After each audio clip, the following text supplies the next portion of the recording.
Merry Christmas, everyone. Wasn't exactly planning on releasing a video on Christmas Day, but certain circumstances have kind of made it a necessity. I know I said, or at least Old Man Sage said, that there would be an episode before the end of the year, but unfortunately, that's not going to be the case. As anyone can tell, that family is an important time during Christmas, and I have to set aside work for that. And I thought that I could get the episode out before I had to attend to some family obligations, but that wound up not being true. So, but rather than let the due date go by and leave you all with nothing, I figured that the very least I can do is talk to you all about some anime that I've been watching, particularly one series called Sweetness and Lightning. I've gone on the record in stating that I don't keep up with current anime for a number of reasons. One is that there's just so much being made right now, just more than there ever has been at any one time, ever, ever. And another is that most anime made today is from the perspective of the youth. Like, I can't tell you how many times an anime centers around a teenager, or it centers around someone in their late teens, early 20s. Anime kind of has always been a young man's game, especially going into the 2000s. When in the 80s and 90s, it was more like Hollywood action movies. Their age didn't really matter so much to the plot. Whereas right now, it feels like where it feels like the age is front and center according to its story. And I've grown up, obviously. I'm no longer a teenager anymore. I'm 27 years old as of this recording, and I'm just not interested, for the most part, in hearing stories about teenagers and teenage problems. But when I heard about Sweetness and Lightning, or at least the conceit of the conceit of the story, that kind of took me aback a bit. It's about a single father by the name of Kohei, and rather a widower, and trying to take care of his little preschool daughter by learning how to cook, since he's never cooked before. And on the surface, it sounds pretty dull and boring, but you'd be surprised how much. Again, you'd be surprised by how much the show can endear itself to you. I guess it helps. It helps a lot the fact that I believe wholeheartedly in the value of learning how to cook. Uh, I mean, if you look at me, you know I'm no stranger to food, but that's that's part and parcel of what I find to be part and parcel of why I find this to be a good setup, especially for a kind of slice of life family anime, where not only does not only is it about family drama, but it's also about actual real life skills. In fact, you could count on every single episode amounting to a cooking lesson, from how to chop an onion to how to cook rice to how to cook even more complicated dishes like like donuts, squid stew. Very there's a wide range of wide range of cooking that happens in the show, and that almost becomes like a feature unto itself. If you're trying to watch this anime as some kind of cooking show, then I suppose it could work by itself, but it would be giving the anime a great disservice by just saying that it's that it's just that. When again, as I bring up, it's also about a single father learning to raise his daughter by himself after his wife died, and Tsumugi, his daughter, learning to grow up and possibly come to terms with her own mother's death. The anime never goes into full on detail if Tsumugi really knows that her mother is dead, because several times during the anime she talks about her mom coming back. So it's either that she doesn't understand, or that Kohei, her father, told her something different, or it could very well be that she is lying to herself and lying to everyone else.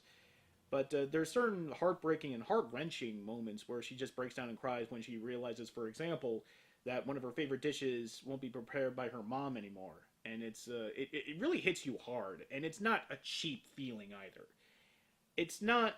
I really appreciate the drama in this anime because it doesn't really linger so much on the fact that the mom's dead, as it's the little things that remind you that her mom's dead. It's And I find that very true to life too. It's not like the tragedy of it happening that really gets to you. It's the lingering after effects that really hits you the hardest sometimes. And the anime really captures that perfectly. Additionally, the story is also about the surrounding cast members, and I like the surrounding cast rather, and I really like two characters in particular. Kotori, there's a character named Kotori that I really like because she's basically the cheerleader for these two, for the father and daughter combo here. Like she's vicariously having her ideal family life by hanging around them, and I like that. I like that as an interesting character dynamic with them, and I wish the series, excuse me, and I wish the series went into her more than it does.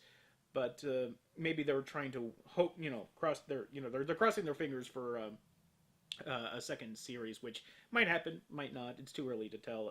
The 12 episode run finished, I think, in September.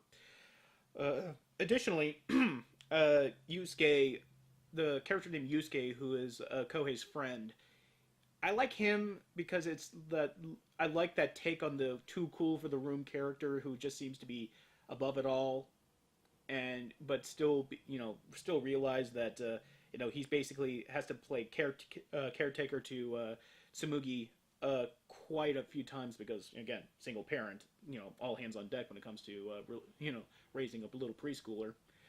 So I like that little contrast between him just not that same kind of cool level-headed attitude, surrounded by this little 4-year-old girl who's just this a firecracker.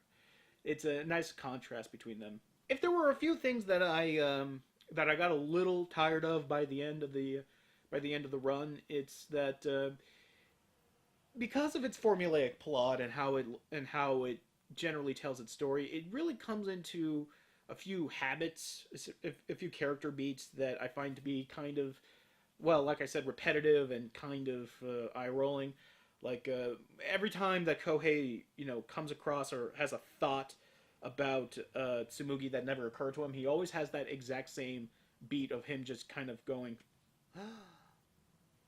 You could count on you could count on like 2 or 3 of those within an episode, and I mean, it's not like it's unbelievable for him to do that, but relying on that for so many times, and considering that each story seems to be, Kohei learns a new lesson about his daughter, or Kohei learns a new thing about cooking, or Kohei learns, like Tsumugi really has a hard time in school, and so he has to learn how to talk to her about it. And it really kind of drives home the formulaic nature of the plot when you realize that that's that scene's punctuation mark. I began watching Sweetness and Lightning because its plot setup was very much not the typical anime fluff that I've seen coming out of Japan as of recently, and my curiosity was justly rewarded. And I hope against hope that that's not just a blip, that there's more coming down the pipeline of these